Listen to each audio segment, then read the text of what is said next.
Welcome to Artist of the Week. This week we will talk about Frida Kahlo. This is a nice continuation of the artist we learned about last week, Diego Rivera, because Frida Kahlo and Diego Rivera were both Mexican artists, and hey, they actually married each other.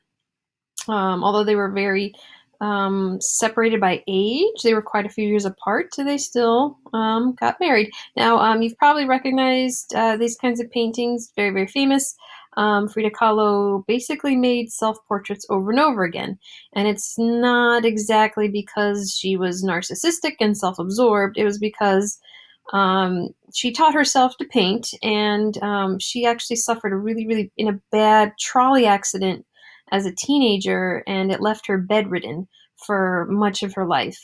So she couldn't exactly go out to a nice river or lake and paint the scenery there. So she would paint in her room, and she had a mirror, so she'd paint herself.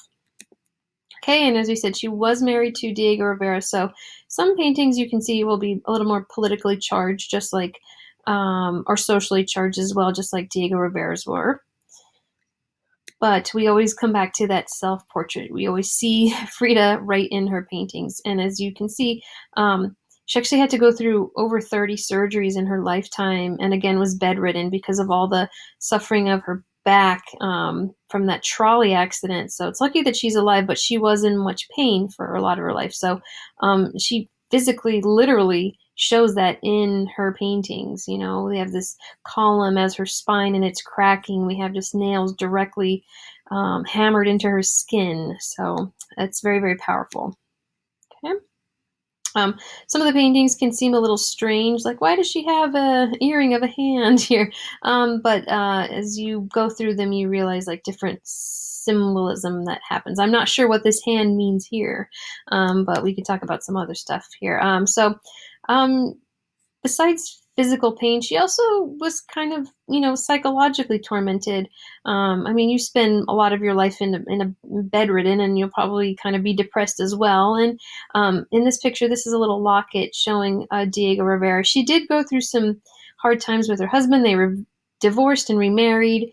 And it said that he actually cheated on Frida with her sister. Very, very, very messy. So as you can see, we have some symbolism going on with her heart and her physical, her emotional heart and her physical heart. And, she's trying to stop herself from the bleeding and the pain of it all.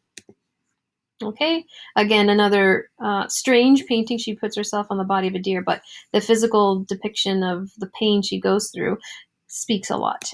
Okay, if you want to watch this video, go ahead and open up the slides and watch it. Here are the facts that we basically talked about. She was married to Diego Rivera. She had a car accident as a teenager. She had 35 surgeries in her lifetime. Her paintings are very symbolic, and they often represent her pain and her psychological pain. Yeah, so this is the basic information you got. And you're going to open up your Google Doc and write a nice little summary for me, please. And then answer the higher level thinking questions that go along with that Google Doc. I hope you liked Frida Kahlo. Check her out on the slides some more if you want.